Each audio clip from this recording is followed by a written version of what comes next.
two of my favorite board members of the board of directors of the Gwinnett Chamber. Jay, you're in your first term. Correct. And Ben, you're in your second go around.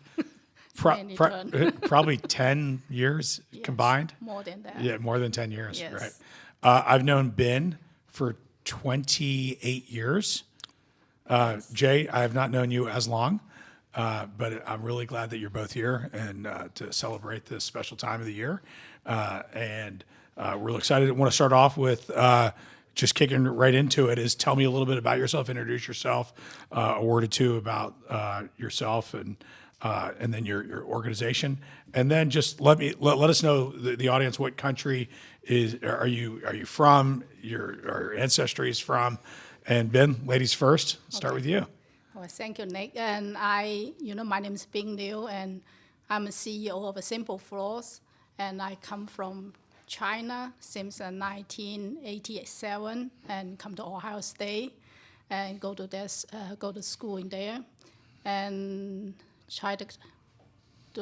The reason I come to here because I like to get to my American dream because. In 1987, China just opened the door. Before that, nobody can get out here. Of course, nobody can get in. So that's why when I have an opportunity, I really want to come. So I come to here and get my dream come true. I can do my business and do my open, for the Simple Floor. And I'm thinking it's pretty successful so far. Yes, I will talk a lot about that, Yes. and we'll unpack some of the things you just talked about. And, I think from every measurement, Ben, you've been an incredible success. Thank you. As a leader, as a mother, as a friend, you're the total package. Thank you. Jay? Yeah, no, thank you for having me. I grew up here in the Southeast, went to Lakeside High School in DeKalb County. We're state soccer champions. I played soccer on the U.S. under-17 team in Sweden and Denmark in the Gothenburg Cup and the Dana Cup in Horing, Denmark. I realized I was okay, but not great, so moved to New York City, went to New York University and the London School of Economics, majored in economics. I worked at GE Capital in capital markets, and then Goldman Sachs as an investment banker in New York in the principal finance group, effectively betting the company's money. Ben is also an athlete and was in the Asian Olympics. Long jump. Long jump, okay. Two athletes. I already knew that you were business professionals and you're professional athletes as well too. That's awesome. Thank you for introducing yourselves. Appreciate it both. So how has your AAPI heritage influenced your career and your career path? Well, one, let's break down the acronym Asian American Pacific Islanders. And, there's a number of values that have been instilled in us growing up. Number one was education, discipline, work ethic. And those were some of the fundamentals that founded myself and my brothers going forward. So we've, as any son would try to do, we want to make our parents proud. So we're focused on excelling in those respective fields. I'm a first generation here, so when I come here, I need to what I need to do is because I need to work harder, and also what we do when I young, I 7 years old, I started training, so I have all the discipline and how to reach my goal. So I think it's a work hard and also have a discipline for this. Yeah, it shows. I agree. And Jay, the education, the work ethic, and this is interesting because I've seen it consistently, personally and professionally in my life, with Asia's a big place, right? And you can't say one part of Asia is the same as another. It's very different. It's an expansive region of the world. But the thing that's interesting is here in Gwinnett County Public Schools, and I think probably most of the United States, the Asian students are outperforming all the other students. And I think it's exactly what Jay was alluding to. The first generation, the second generation, I go to the Swanee Library. I've been going to the Swanee Library since they built it. And when I go into the Swanee Library, it's 10 to 1 Asian students studying to non-Asian students. And it's culture. Well, let me dissect that. So when you look at a statistical distribution, Asians represent a small percentage of the American population. So it's really not a normal distribution. There's a bell curve, 68.5%. There's alpha and beta. Our population is effectively, and it's proven the highest income demographic in the U.S. Well, why is that? Is it a statistical anomaly? Is it luck?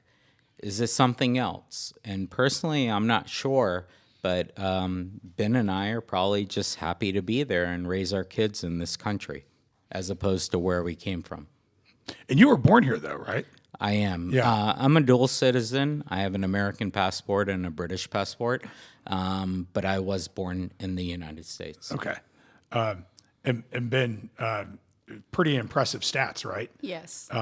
And again, I'm not surprised. I feel very blessed in Gwinnett County. 13% of our population is Asian. They're not from any one place. They're literally from all over the world.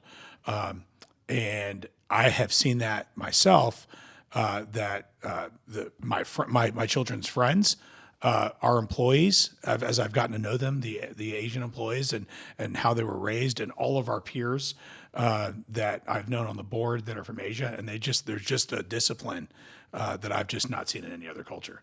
I'm not surprised when I found out from the Gwinnett County Public Schools chair last week that the Asian students were outperforming all the other students.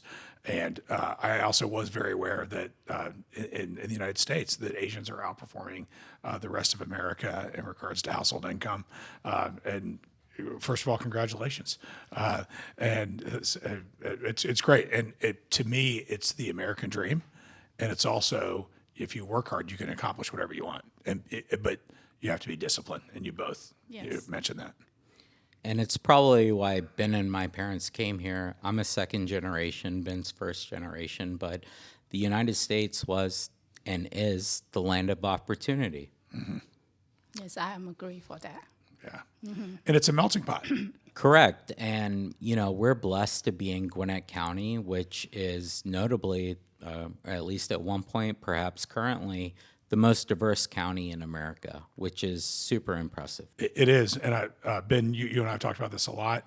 It is not only is it according to niche.com, it is the most diverse county in the United States. They use the census data, and they use populations formula. And we have a very broad-based population. We have a really nice percent of every generation. And that makes us the most diverse according to niche. The U.S. Census, which does not use population, says we're the 5th most diverse county in the United States. And east of the Mississippi, and also the most diverse in the United States is Brooklyn, New York. Nobody's surprised by that. But east of the Mississippi, number 2 is Gwinnett County. When you use the whole United States, there's a county outside of Houston that Sugar Land, the city of Sugar Land's in, a county in Sacramento, and a county outside of San Francisco. And no one's surprised by that, but they are surprised when they think Gwinnett. It's very interesting for me, and we all of us have lived in Gwinnett for a long time, is when you go inside 285, people still think it's Gwinnett of 1990. They just do not understand. We are the melting pot. And Gwinnett is the most global corner of Metro Atlanta. Absolutely. Yeah, and there's no doubt about that. Are there unique AAPI business practices or philosophies that you believe should be embraced more in the wider population of non-Asians? We need thinking out of the box. And also I think will be when you're doing more traveling to see other culture, other country, you learn a lot. So once you learn a lot, that you can bring a lot of the what they doing the best and back to here. So use that for your business, that will help your business too. Very good point, because American businesses are very centric to America. Yeah. I mean, which is in a bit understandable. I mean, these 50 states, it's like the size of Europe. There's a lot of business to be had by just being domestic, but creating that opportunity to do more global business. And I have been blessed to travel with Ben outside the United States and at least 2 other continents. Yes. And you learn every time. And Yes. you learn so much about our culture of business. And somebody may be mad at me. This is the land of opportunity in America is great. But I know lots of people that have never been out of America. Yes. And they're like, this is the greatest country. Of course it is. There are some other great countries too. And there's something to learn everywhere. And just to expound on Ben's point, the ingenuity of Asians, we are a country of capitalism and founded on entrepreneurship. Ben, as a first generation, was literally dropped in this country on our own volition and figured it out. And that's effectively what the Asian culture does. Whether it's resilience, perseverance, you're dropped in a situation and you sink or swim. And most people try to swim. So your father or mother, and father and mother, you moved here, and they were that first generation. And they instilled things in you. And what business things did you learn from your parents that because you've been very successful, you and your brothers? No, thank you. Well, let me backtrack. So my father was born in Uganda, Africa, was a victim of the Idi Amin dictatorship, where he was effectively slaughtering Hindu Americans or Hindu Africans. My father immigrated to London, England, in 1970 as a refugee, left all of his possessions behind. My mother's parents moved from India to London, so she was middle class, born in London. My parents got married when they were 20. They moved over here at 21 when my mother was pregnant with me, and they left the UK, which is much better than Africa at that time, for the land of opportunity. So what did my father see in this country? Interest rates at that time were 17%. It wasn't very favorable economic climate, but you also look at the glass as half full as half empty. So there's opportunity when there's distress, and that kind of parlays into what we do today. There was a reason why my parents came here. In their view at that time, and I share the same view, it's the best country to be in. There's some ups and downs we may have in the short term, medium term, but in the long term, we're on a good trajectory going forward. Well, you can't argue with the success of the United States. I think your parents bet on the right place. Right. Yeah, I think you've got lots of success to prove that. Ben, same kind of question. What philosophies do you believe within business practices that maybe non-Asian or non-Asian could embrace that would take them to the next level? For me, I'm thinking just need to be, because when we come, we don't know what's going on. Try to figure out, just like Jay's talking about, the first generation. So we just need to go to the, if the business go to different level, we need to just looking different opportunity, and also need to fix the culture, what they need, and just move on. Well, Ben, one thing that's impressed me so much about you is English is not your first language. You came to the Ohio State University, and you were learning a language that you had, practiced some, I'm sure. And you've not let that slow you down, in professionally, personally. I've known you for so long. I met you first personally, and you're an avid golfer. You're a championship golfer as well. And everywhere you go, you make friends. and you don't let anything. And there's other immigrants from anywhere that lets the language slow them down, and it just they're maybe not comfortable. You just embrace new opportunities more than maybe anyone I've ever met. Well, languages, when you first time come to hear of language is a big barrier for me. Mm-hmm. And when I in China, I'm thinking my English is really good because when the teacher teaching me, they teaching slow. Mm-hmm. So I'm thinking, well, I understand all the English and everything. When I come to Ohio State, then everybody have an accent. Then I totally don't understand anything what I learned. So the first time I go to McDonald's, even because I don't know where to go to eat, then they say I only know coffee and hamburger.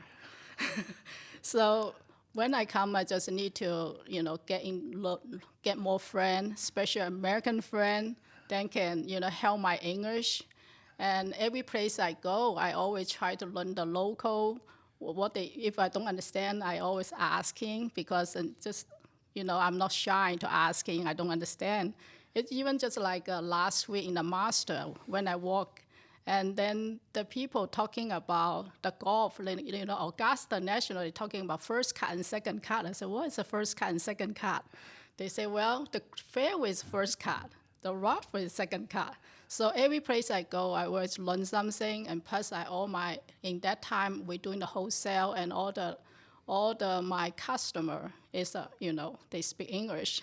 So I have over 2,000 accounts nationwide. So I travel everywhere. Every place I learn, I go and learn, and make a lot of friends, just like you say. Yeah, it's so natural to you. Well, and actually, I kind of feel like we missed one thing. I want to circle back. Mm-hmm. So Simple Floors is a company that you founded, and you have both direct and retail flooring, Yes. commercial and residential, right? Yes. Yes, so we're doing all both commercial and in 2005 we found Simple Floor. In that time we are the third biggest internet sales. In that time, the Amazon's not that big, but in that time we sell a lot of flooring. So we have all the retail franchise store nationwide. So right now after that after the COVID, we switch everything to doing all the commercial and residential and project right now. And the Gwinnett Chamber, all of our new flooring. Yeah, we do all the Gwinnett Chamber flooring, carpet, and carpet tile, everything. Yes, and you've done some residential work as Yes, well. yes. You've done a great job, a great company. Jay, your organization is a little bit more complicated. But if you can briefly explain to us. My company, my father immigrated here in 1980 with my mother, who was pregnant with me. They were both 20. They toured the U.S. They found a hotel. He was the first Indian to own a Holiday Inn in America. Oh, I didn't know that. Okay, yeah. Wow. And now 60% of all the hotels in America are owned by Indians within a 60-mile radius of Gujarat. Now, why did that happen? Well, like Ben went into flooring, if I were to qualify a skill, and we have different countries, it would be ingenuity. And that would mean figure it out, whether it's flooring, whether it's hospitality. But what my parents saw was there was a generation of Patels in California that immigrated here and bought motels. Nothing fabulous, nothing glamorous, but it was a starter motel. My father had a contract with CSX Railroad, and the beauty of it was the railroad workers only stay 8 hours a day. So effectively, we could re-rent those rooms, and my mother would clean those rooms, and we could turn 200% occupancy. But my dad could take that contract to a bank as an institutional credit as CSX and borrow, and that would cover your debt service. And it's just a numbers function, cash in, cash out.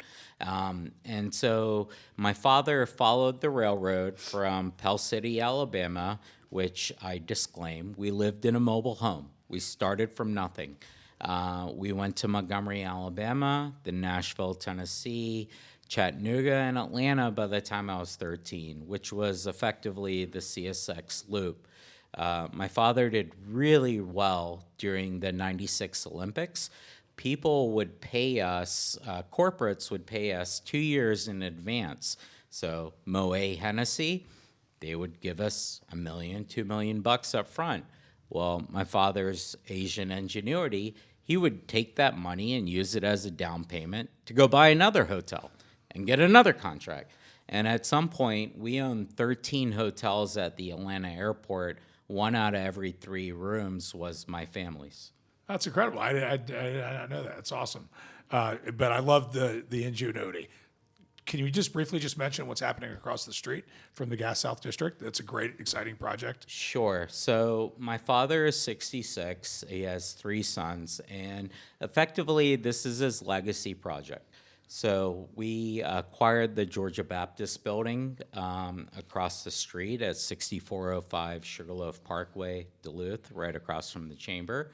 It is a 40-acre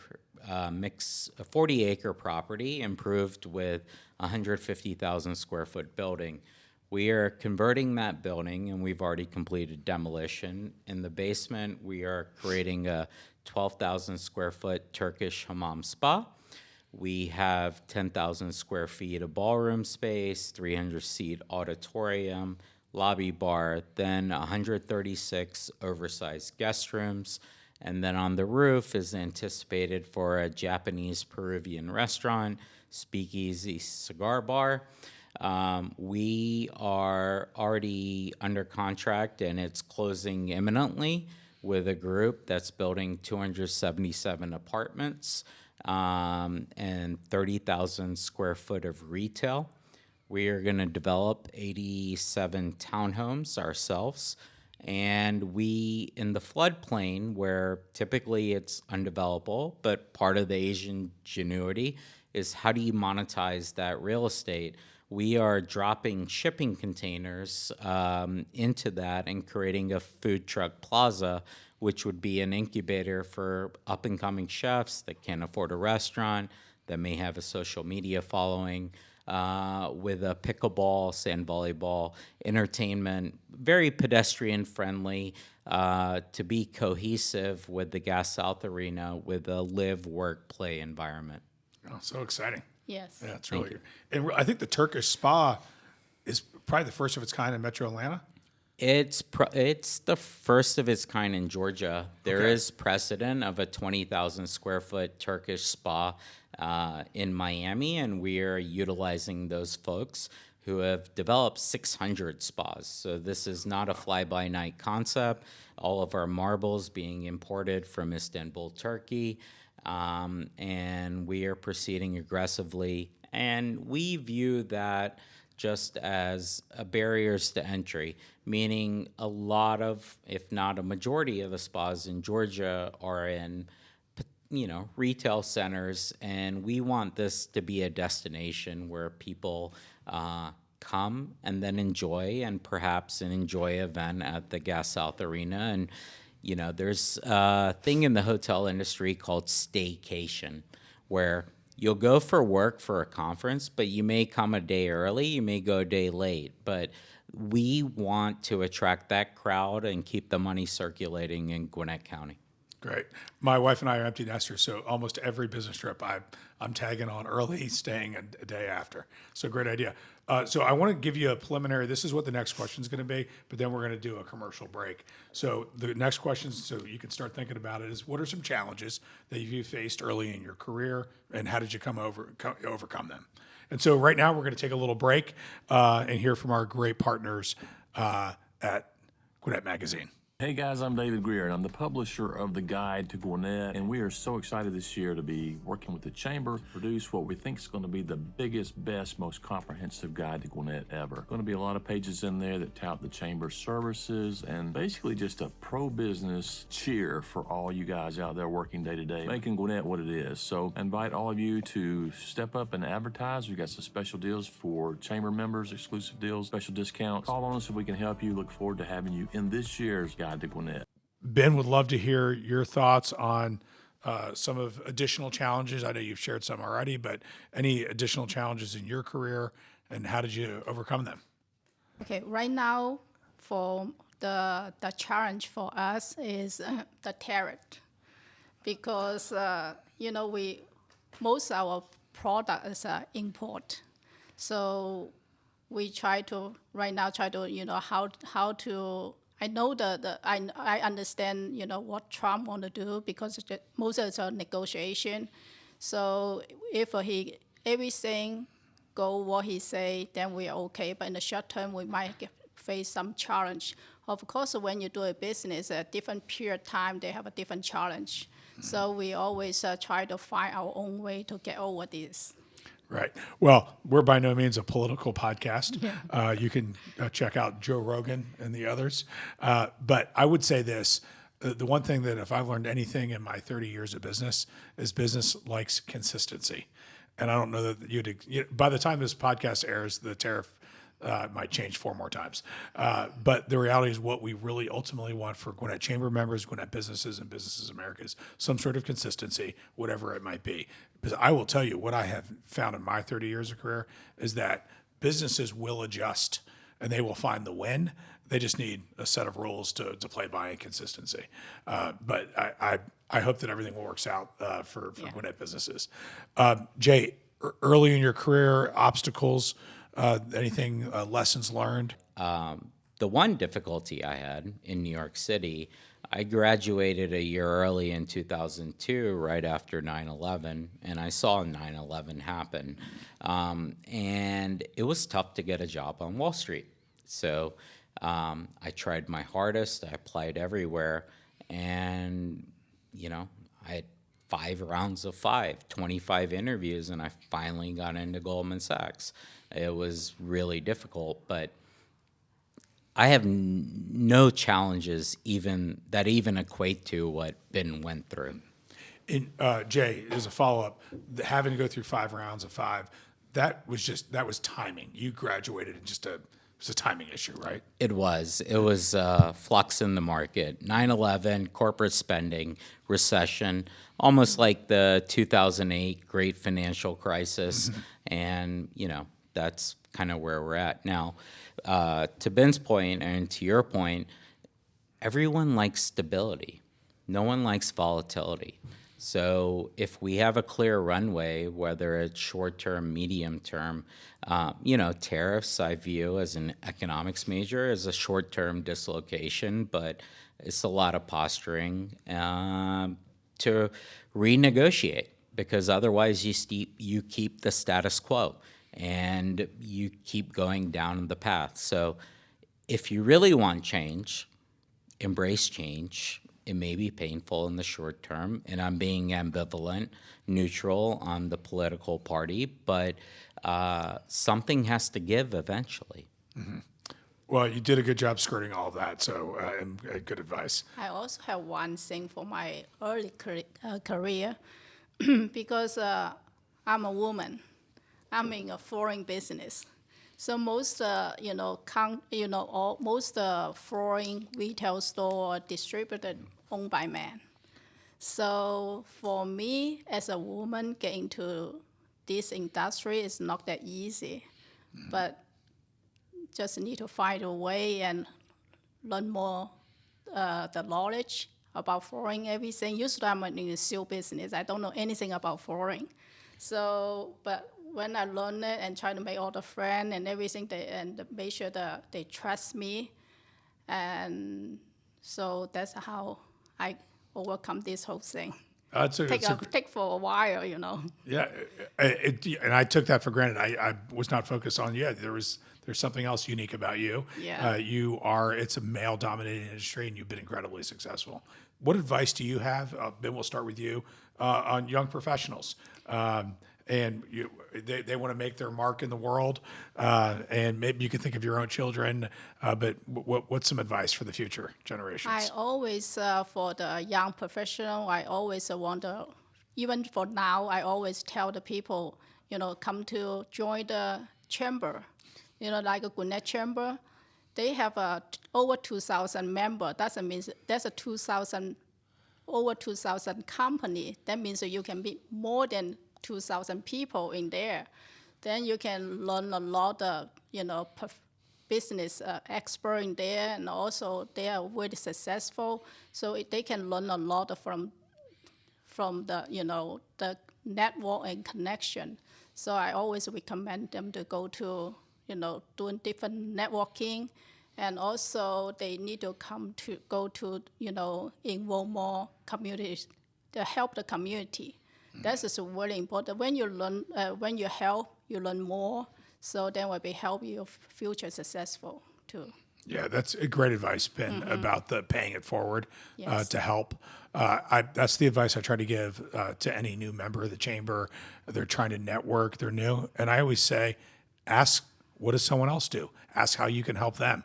And then what I have found in my career is you get paid back 10 times. You don't go in with the thought that I'm going to get, something in return. And you've always been that way. And I think it's a hallmark of yours. Thank you. You're very welcome. Thank you. Jay, advice for the next generation? Yeah, no, I may be ethnically from India, but I've studied Confucianism and the yin yang and the balance, and there's something to be said for a balance. Change is constant. There's going to be change, and you either adapt or effectively get out the way. It's almost like Darwinism, survival of the fittest. So I'll be succinct here in that I value, and my parents instilled it, were not afforded the opportunity, education. Money comes and goes. No one can take your brain away from you. You will rebuild and everything will be fine. But I value, and I try to instill that in my kids more than anything, just education, education, education. Now, outside of that, once you have that education, network, network, network, and be personable, If a door closes, don't foreclose yourself out and don't get discouraged. It's the perseverance. Keep moving forward. Be resilient like Ben did when she came here. She didn't know anything about flooring. She figured it out, right? And those are my sentiments. No, great. Thank you. Ben, we didn't script this at all, but I like your recommendation about joining the chamber. What a great idea. And for our young professionals, we have an incredible young professional Yes. program. And actually tonight is actually graduation of our 9-month journey program. Or actually, I'm sorry, tomorrow night. And really excited about that. It's an incredible 50 group people. And I love participating in that graduation because they are literally the future of our business community here in Gwinnett. One last question and we'll wrap up. This is, again, a future thinking. What do you think the next steps are for ensuring businesses will continue to embrace the incredible diversity in our community, embrace Asian American diversity? Just kind of your ending thoughts and future thinking thoughts. Well, I think Gwinnett County is like a melting pot, and they have so many different people from different countries, and also they have their own culture, and also they have their own special skill. So I think it would be good to mix up together and work as a team, and then that will make a future. We talk about the beauty of Gwinnett's diversity regularly. When maybe about 10 years ago, we're trying to differentiate ourselves when we're doing our economic development pitches. And we got a bunch of just different thinking people in a room together. We were whiteboarding it. And really, we thought it's so obvious. It is the uniqueness of who we are. And it's about companies looking to make a change. They're following a workforce. What is so unique about it? We are ethnically so different. So from just all the different cultures, the most diverse, and the languages. The amount of languages we speak in the homes in Gwinnett County is well over 100. That must include some dialects as well. But just as we're pitching business to global businesses, we are what the rest of the United States will look like in 20 years, which would be a much more diverse United States than it is today. And we always say, bring your business here, your division, your new product or service. If you're successful here, you have a fighting chance to be successful in 20 years. How many other communities in the United States can say that? We are very unique. Well, I want to thank you both very much for being with us today on our podcast. It was a lot of fun. And I just have to share the listeners will not know this, but right now is the beginning of a conference that starts tomorrow. 400 Korean businesses from Korea, not including all the Korean Americans from all over the United States. There'll likely be about 10,000 Koreans on the campus over the next 3 weekends. I'm sorry, the next 3 days and the weekend. And it's really just incredible. And what's great about Gwinnett is you could travel the world right here in Gwinnett. Just stay in the Gwinnett. Yeah, just stay in Gwinnett. You could eat at every type of restaurant around the world. And while, we are here today for Bryn and myself, I do want to take my hat off to Nick Messino for your instrumental role in bringing a conference like this to our venue. I know it's not a one-man show, but you have done a tremendous amount for our community, and we're very appreciative of you. Thank you so much. Yeah, and especially, bring the whole chamber out the country. Go to different country, the different culture. How many years? Seems you go to China. Yeah, 19 So times. many years. Yeah. Well, thank you. And I've been to India and 13 business trips to South Korea. Yeah. And it is a team effort. The work that Stan Hall that does here at the Gas South District. I mean, I don't even know if it's 1% of the reason that conference is here today, but we're happy that they're here, and we do have an incredibly strong relationship with the Korean community and the Consul General's office, and we've worked on that for decades. But all boats rise together, and we work on this together. But thank you for your kind words. I do love that about my position at the chamber. And I'll go and give credit to Jim Moran, Yes. who challenged me to go abroad and gave me great advice. I followed his advice and made an incredible career that has really spanned multiple continents. You and I and about 25 other people were in South America in the fall. Yes. And we'll be in Europe in 2 weeks with another 32 board members. And it is, I do think we might be the most traveled chamber in America. I believe too. Yeah. Which is good. Made a lot of people open eye. Yes. Ben and I have taken many people to parts of the world that they've never been. And what I have found is people want to travel with people that they trust and are comfortable with. And we are a very trusted chamber in regards to travel. Anyway, that's not exactly the program today. But I do want to thank everyone. I want to thank our new sponsor. I know this is a great new mug, from our friends at Capital Restoration. And look at this great microphone sponsor. So thank you to them, and thank you both for being here. I really appreciate it. Really Thank you. appreciate it. Thank you.